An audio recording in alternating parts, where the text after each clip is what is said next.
Kids fighting cancer have faced long trips to Dallas for something as simple as a fever. But new training for East Texas healthcare workers is helping to keep those families off the road by offering potentially life-saving care right here at home. Anytime they have a fever, they have to be rushed to an ER for that fever to be treated and for infection to be ruled out.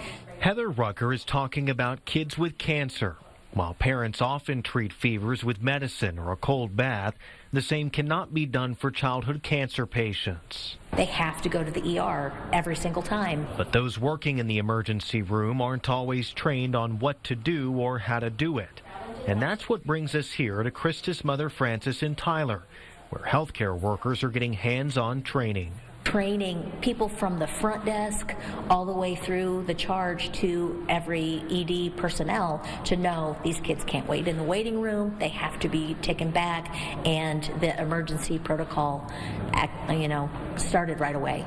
The training is made possible by the Gold Network of East Texas, an organization Rucker helped start when her son Sawyer was diagnosed with leukemia at just 7 months old. The two amazing ladies that are teaching this class today are both a part of my son Sawyer's care team. Among the things being taught, the importance of treating pediatric cancer patients with a broad-spectrum antibiotic in the event of a fever, and how to access their delicate ports. Getting training and education going in the local ER departments is just life-changing for these families. Life-changing by shaving off the time it would take to drive to Dallas, when time could mean the difference between life and death.